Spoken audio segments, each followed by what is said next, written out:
Jimin আর তে বাড়িতে আসছে আজকে প্রায় 2 মাস। তের চলে যাওয়ার কথা থাকলেও তের বাবার অসুস্থ হওয়ায় তে যেতে পারেনি। জিমিনের সাথে বাড়িতে রয়ে যায়, কিন্তু এই 2 মাসে জাংকুক একটিবারও তের খবর নিল না। তের মনটা ভীষণ খারাপ, তে ভীষণ মিস করে তার মিস্টার বিলেনকে। জিয়ন বাড়ির সবাই তের সাথে যোগাযোগ করলো, জাংকুকের যেন কোনো খোঁজ খবর নেই। তে একবার জিনকে জিজ্ঞেস করছিল কেমন আছে, জিন শুধু ভালো আছে ওই অতটুকুই উত্তর দিল। রাত এখন 1:45। ঘন ঘন দরজার কড়া নাড়াতেই বুক ধরে ফিরে উঠে জিমিন। ঘুম ঘুম চোখে দরজার দিকে তাকাতে উচ্চ শব্দে চেঁচামেচি শোনা যায় দরজার ওপাশ হতে আয়ুর। মধ্যরাতে মায়ের এমন চিৎকার চেঁচামেচি শুনে জিমিন আর তে দৌড়ে যায়। কি হয়েছে আম্মা, কাঁদছো কেন তুমি?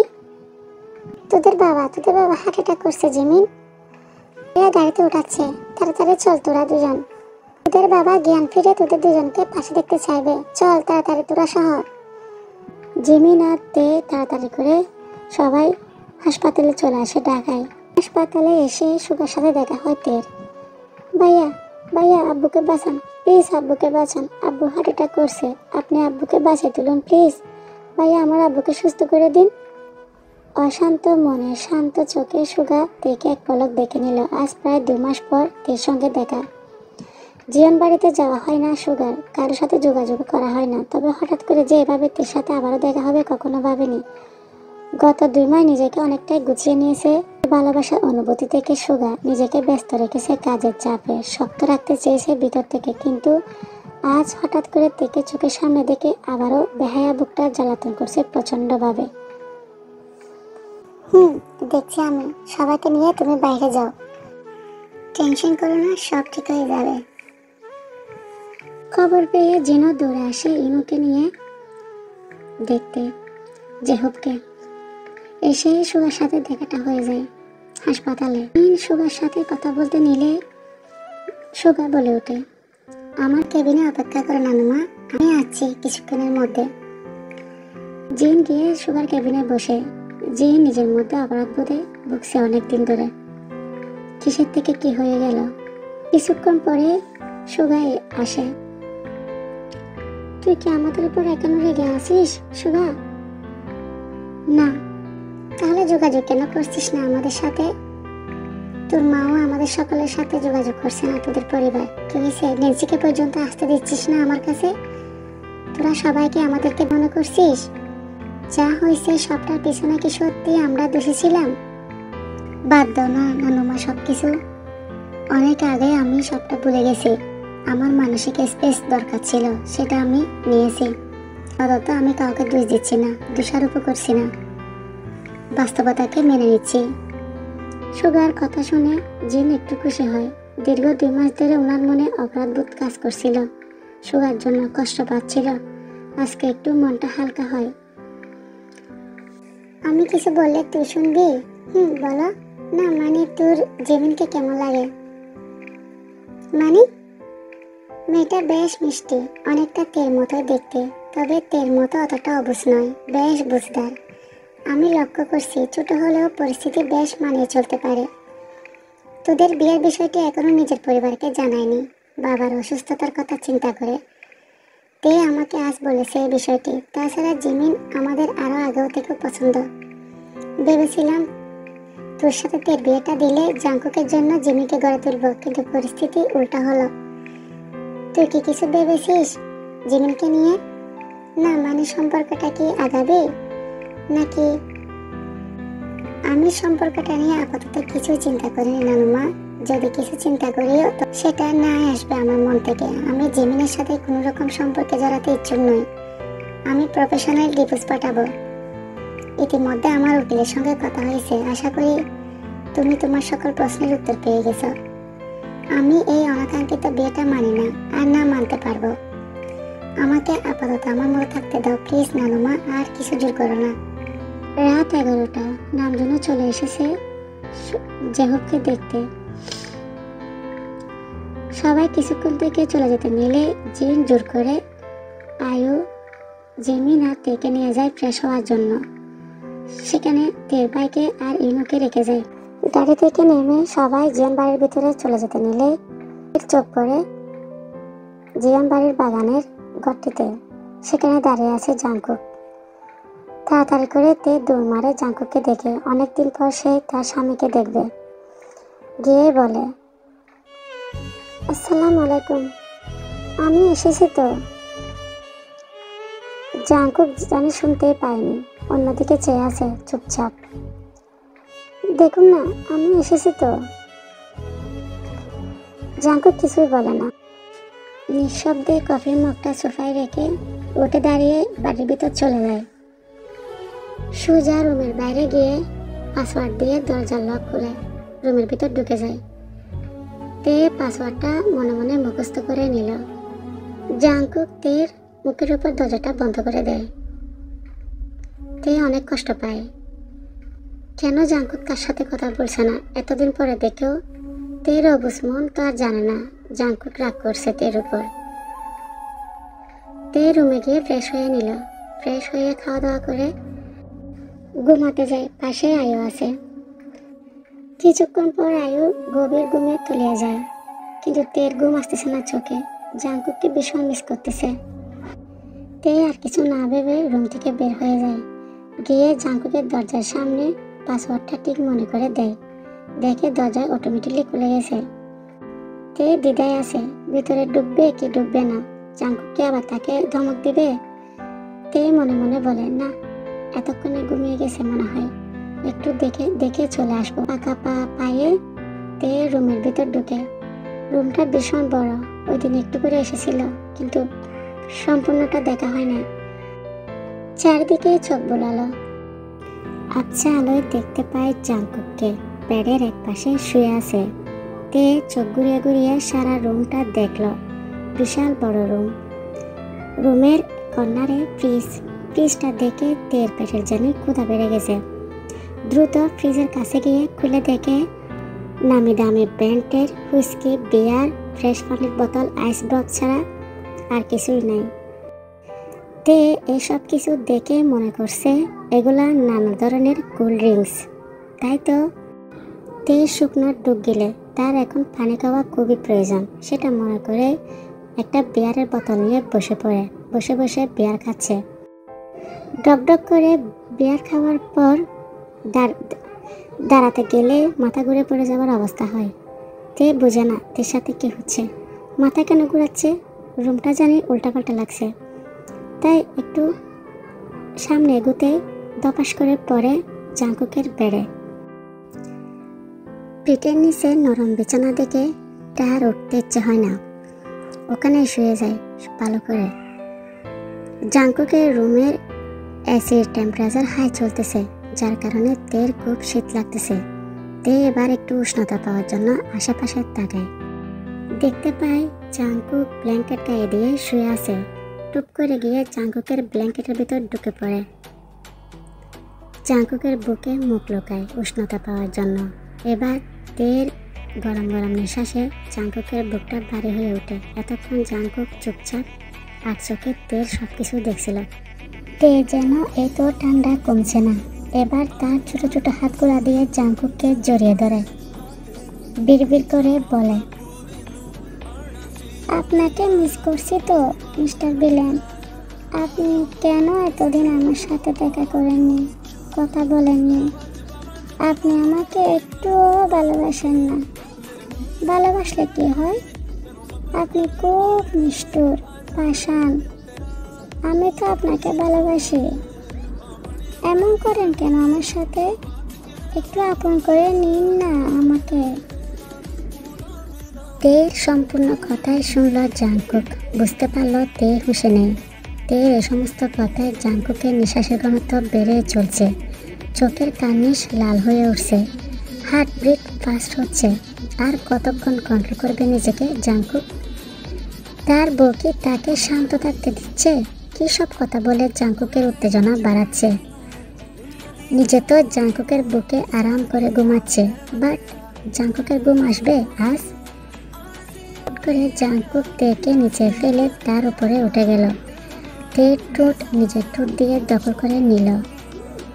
কয়েক মিনিট হতে ঘুমের ভিতর তে নিঃশ্বাস যেন বন্ধ হয়ে আসতেছে।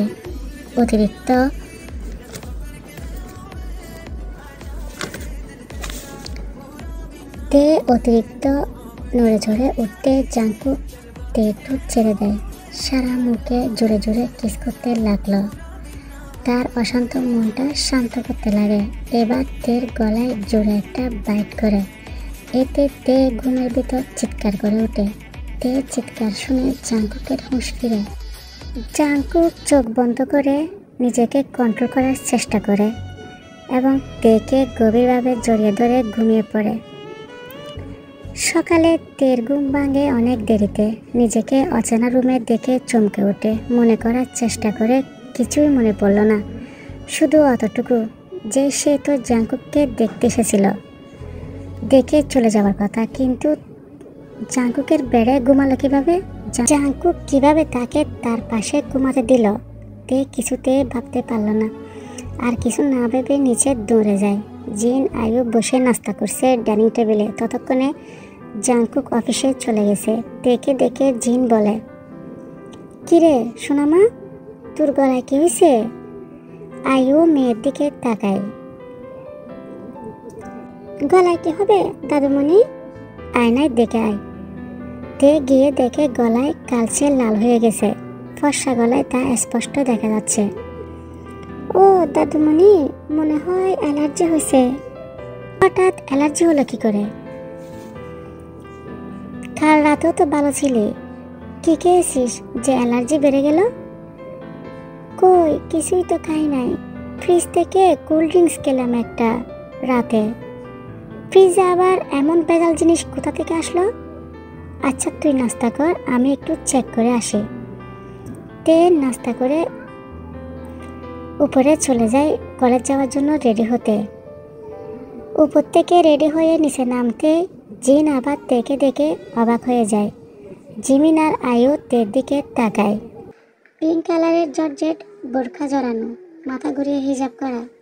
তের মুখে একই পিঙ্ক কালারের মাস্ক, সেই সাথে হাতেও হালকা ডিজাইনের পিঙ্ক কালারের হাত মোজা পরা, পায়ে সহ। সব মিলিয়ে একদমই পর্দা করছে তে। জিন খানিকটা কেঁপে ওঠে এই রূপ দেখে। সমাজের উচ্চ শ্রেণীর মানুষ হওয়ায় জীবন বাড়ির বংশধরদের মধ্যে কোনো নারী পর্দা করে না, কিন্তু তেকে হঠাৎ পর্দায় দেখে তিনি করে, হঠাৎ বোরখা পরলে যে? আজ থেকে আমার বোরখা পরে চলতে হবে। উনি নিষেধ করছেন বোরখা না পরে বাইরে না যেতে, তাই বোরখা পরছি। কে নিষেধ করছে? জাঙ্কুক? এসব বোরখা এসব কিছু কে কিনে দিয়েছে? 2 মাস আগে যেদিন নাগপুর পড়েছিলাম সেদিনই তো কিনে দিয়েছিল উনি, তুমি দেখোনি? তের কথায় দীর্ঘশ্বাস ফেলে জিন মনের মধ্যে শান্তির ঢেউ খেলে এলো তের কথা শুনে। অবশেষে তিনি পেরেছেন জাঙ্কুককে সংসারে করতে, আর কোনো চিন্তা নেই ওনার। দুপুরের দিকে সুগা গাড়ি নিয়ে হসপিটালে ঢুকতে গেলে গেটের ভিতরে চোখ যায় বেখেয়ালিভাবে জিমিন একটা ছেলের সাথে ঘনিষ্ঠভাবে ফুচকা খাচ্ছে, হেসে হেসে কথা বলে। সুগার একটু বিরক্ত লাগে। পাশে দেখে নেন্সিও আছে। সুগা ওখানে নেমে গিয়ে নেন্সির উদ্দেশ্যে বলে, তুই এখানে কেন? আমি জিমিনের সাথে আসছি নানু বাড়ি থেকে। আমি নানু বাড়িতে 2-3 দিন থাকবো ভাইয়া। তো তোরা দুপুরে খেয়েছিস? না, তের ভাইয়া মানে কার ভাইয়া আনতে গেছে রেস্টুরেন্ট থেকে, একটু পর খাবো। হঠাৎ জিমিনের দিকে চোখ যেতে সুগা দেখতে পেল জিমিন অতিরিক্ত হেসে হেসে কথা বলছে ওই ছেলেটির সাথে, সাথে ছেলেটিকে পানিও খাওয়াচ্ছে। এগুলো দেখে কেন জানি একটু রেগে যায় সুগা। রাগ করে বলে, এই যে মিস জিমিন, 10 মিনিটের ভিতরে আমার কেবিনে আসো। কেবিনে কেন? আমি কথা বলবো তাই। কারণ পার্সোনাল টু বি পার্সোনাল। অবশ্যই পার্সোনাল কিছু আমি রাস্তায় দাঁড়িয়ে বলবো না, তাই বলছি আপনার হাতে 10 মিনিট সময় আছে, আমার কেবিনে আসুন দ্রুত, নয়তো 11 মিনিটের মাথায় যেটা হবে সেটা নিশ্চয় ভালো কিছু হবে না। সুগার কথা জিমি কিছু বুঝতে না পারলো, নেন্সি ঠিকই বুঝলো তার ভাইয়ের মনের ধারণা। কিছুক্ষণ পর জিমিন সুগার কেবিনে যায়। সরাসরি সুগাই বলে ফেলে জিমিনকে দেখে, মিস জিমিন এখানে বসুন, একবার ফাইলটা চেক করে নিন, দেখুন সব কিছু ঠিকঠাক আছে কিনা। এখানে আমাদের বিয়ের কাবিননামা আছে, সাথে আমাদের ডিভোর্সের নোটিশনামাও। অবশ্যই কোনো ডিভোর্স পেপার বানানো হয়নি, তবে এই নোটিশনামা দেখে অল্প দিনের মধ্যে ডিভোর্স পেপারও বানানো হয়ে যাবে। আপনি শুধু একটিবার চেক করে আমাকে জানান। সুগার কথায় মুহূর্তে বুক কেঁপে ওঠে জিমিনের। নিঃশ্বাস আটকে আসা টেবিলের নিচে নিজের জামা চেপে ধরে শক্ত করে। এমনটাই তো হওয়ার কথা ছিল, কিন্তু তারপরও জিমিনের কেন জানি খুব কষ্ট হলো। আপাতত দরকার নেই ডক্টর সাহেব, আপনি আছেন তো চেক করার জন্য। আমার কিন্তু সেটাতেই চলবে। আপনি শুধু আমাকে সময় আর জায়গাটা বলে দিবেন, আমি নিজ দায়িত্বে এসে সাইনটা করে যাব। তারপরে আপনি একটিবার চেক করুন, তাহলে সবটা বুঝতে পারবেন। আমাদের ডিভোর্স হতে আরও মাসখানিকটা সময় লাগতে পারে। আপনার সমস্যা হবে না তো? না, কোনো সমস্যা হবে না। বেশ, তবে আরও একটি কথা ছিল আমার বলার। দেখুন, আমাদের বিয়েটা যেভাবেই হোক না কেন, আপনি কিন্তু আমার ধর্মীয় ও আইনগত দিক থেকে আমার লিগ্যাল স্ত্রী। তাই সেই হিসেবে আমাদের ধর্মের একটা দেনমোহর দিতে হয় স্বামীকে। যদিও বিয়ের সময় দেওয়া নিয়ম, কিন্তু আমাদের বিয়েটা স্বাভাবিক ছিল না বিদায় দেনমোহর দেওয়া হয়নি। আমি চাচ্ছিলাম কাবিননামার যে দেনমোহরটা দেওয়া হয় সেটা আমি আপনাকে দিতে, যদি আপনার কোনো আপত্তি না থাকে। কেঁপে ওঠা বুকের সাথে জিমিন দারুণ হাসলো। ফাইলটা বন্ধ করে চোখ তুলে তাকালো সুগার দিকে। মিষ্টি হেসে বলে, সুন্দর চিন্তা ভাবনার জন্য ধন্যবাদ আপনাকে। ভাগ্যিস আমার সাথে আপনার দেখাটা হলো, না হয় সারা জীবন আফসোস থেকে যেত। মাত্র 20 লাখ টাকা কাবিননামাটা আমার চলছে না ডক্টর, তাই আপনি রেখে দিন। এটা আমার তরফ থেকে গিফট নয়, টিপ হিসেবে রাখেন আপনার দ্বিতীয় বিয়ের জন্য। ভালো হানিমুন প্যাকেজ তো নিশ্চয় পাবেন এই টাকায়। আপনার দ্বিতীয় বউ খুশি হয়ে যাবে। ভাবতে স্বামী তার ভীষণ বড় লোক ও রোমান্টিকও। কি ভালো না আইডিয়াটা? আমার কিন্তু দারুণ লাগতেছে ডক্টর সাহেব। সুগা মুচকি হাসে। আপনার অপমান করার ধরনটা ইউনিক, আই লাইক ইট। আর ফিরেও দেখল না, তাড়াহুড়া করে বের হয়ে যায় কেবিন থেকে। খোলা বাংলোতে বসে আছে জাংকুক সোফার উপর, এক হাতে ফাইল আর এক হাতে গরম কফি মগ। তে উকি মেরে দেখে জাংকুককে। পাশে যাবে কি যাবে না দ্বিধায় বুকে, কারণ আজকাল জাংকুক তাকে কথায় কথায় ধমক দেয়, অবহেলা করে এড়িয়ে যাচ্ছে রাগে। তাই তে ভয় পাচ্ছে যাওয়ার জন্য, আবার যেতেও ইচ্ছে করতেছে। তে পেছন পেছন যায়। একবার ভাবে পেছন থেকে উকি মেরে দেখে জাংকুককে চলে আসবে, কথা বলবে না। জাংকুক সামনের দিকে ঝুঁকে বসে ফাইল দেখায় মগ্ন, আর এক হাতে চুমুক দিচ্ছে কফি মগ থেকে। তে শুধু জাংকুকের ফিট আর মাথাটাই দেখলো পেছন থেকে। তাই একটু সোফার উপর নিজের 2 হাতের বর রেখে উকি মারতে চাইছিল জাংকুকের সামনে, কিন্তু হঠাৎ অসাবধানতায় নিজের হাতের ব্যালেন্স হারিয়ে পড়ল জাংকুকের গাড়ির উপর উল্টে। আকস্মিক ঘটনায় জাংকুক নিজেরও ব্যালেন্স ছুটে যায়। ধোঁয়া উড়ানো কফি ছিটকে পড়ল নিজের গায়ে, শরীরে ও ফাইলের উপর। কিন্তু তারপরও জাংকুক তেকে শক্ত হাতে চেপে ধরল উল্টে পড়ার থেকে।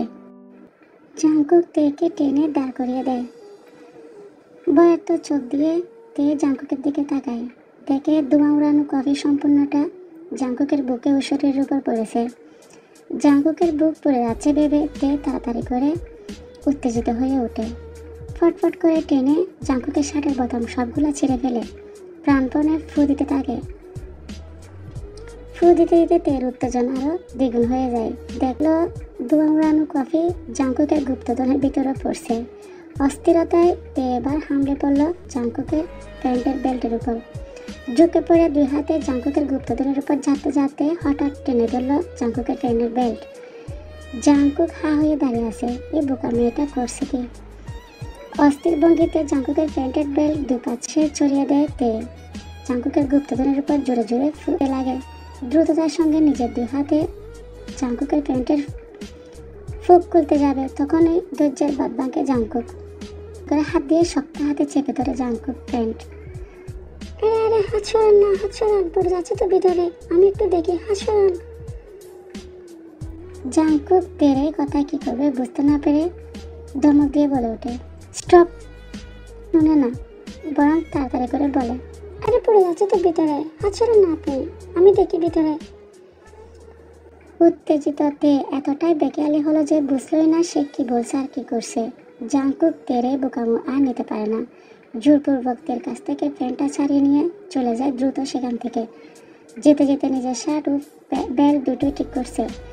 তে জাঙ্কুকে যাওয়ার দিকে কয়েক সেকেন্ড তাকিয়ে থাকার পর মাথায় আসলো আসলে সে এতক্ষণ যাবৎ কি করছিল জাঙ্কুকের সাথে। তাকিয়ে লজ্জায় ভেবে করে কেঁদে ওঠে। এই মুখ সে কিভাবে দেখাবে তার মিস্টার ভিলেনকে? মন মেজাজ বড্ড উগ্র হয়ে আছে সুগার। কালকে সারা রাত সে নাইট ডিউটি করছে, বাসায় যেতে পারেনি। সকালে বাসায় ফেরার আগে জেহুবকে একটু দেখে যাওয়া দরকার। তাই তো জেহুবের কেবিনে ঢুকে। জেহুবের সাথে কথা বলার পর জিমিনকে খেয়াল করে। কি মনে করে হঠাৎ করে জেহুবকে বলে ওঠে সুগা, আঙ্কেল, জিমিনকে আমার সাথে নিয়ে যেতে চাচ্ছি, আপনি অনুমতি দিলে ওনাকে একটু নিয়ে যেতে চাই। হঠাৎ করে জিমিনকে কেন বাবা? না মানে আমার বোন নেন্সি একটু জিমিনকে নিয়ে যেতে বলছিল, বিকেলে ও আবার এসে দিয়ে যাবে। নেন্সিকে যেহেতু জেহুব চেনে, জেহুবের খুব ভালো লাগে মেয়েটিকে আর সুগাকেও, তাই আর কিছু বলে না। জিমিনকে সাথে নিয়ে সুগা একটি মস্ত বড় ফ্ল্যাটে চলে আসে 3 তলায়। জিমিন চোখ উল্টে দেখে, তাড়াতাড়ি করে বাসার ভিতরে গিয়ে দেখে কোথাও কোনো মানুষের চিহ্নও নেই। কি হলো, তাড়াতাড়ি ভিতরে আসুন। জিমিন ড্রয়িং রুমে যায়, গিয়ে চারদিকে চোখ বোলায়।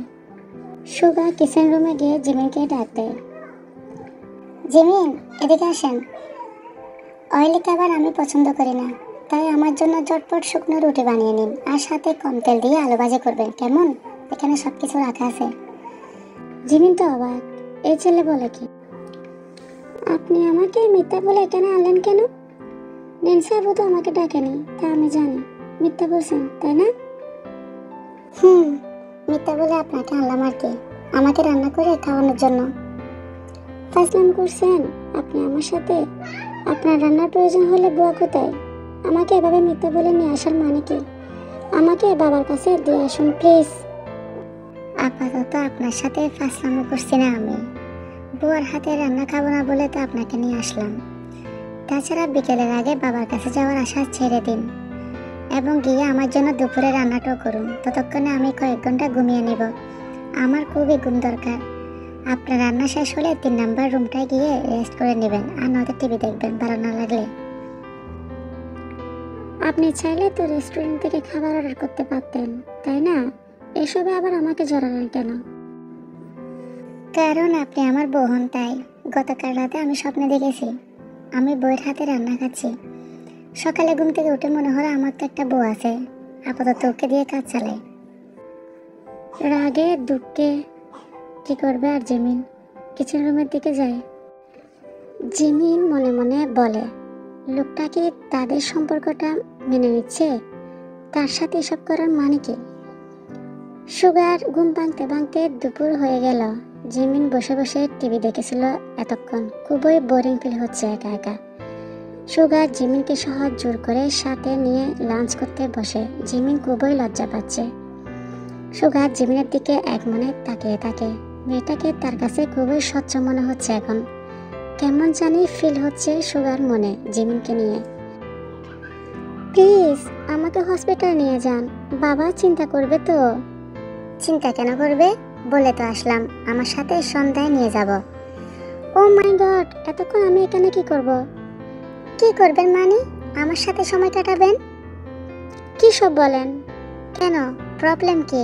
After all you are my wife. Jimin মনে মনে বলে, কি জঘন্য অসভ্য টুটকাটা লোক একটা।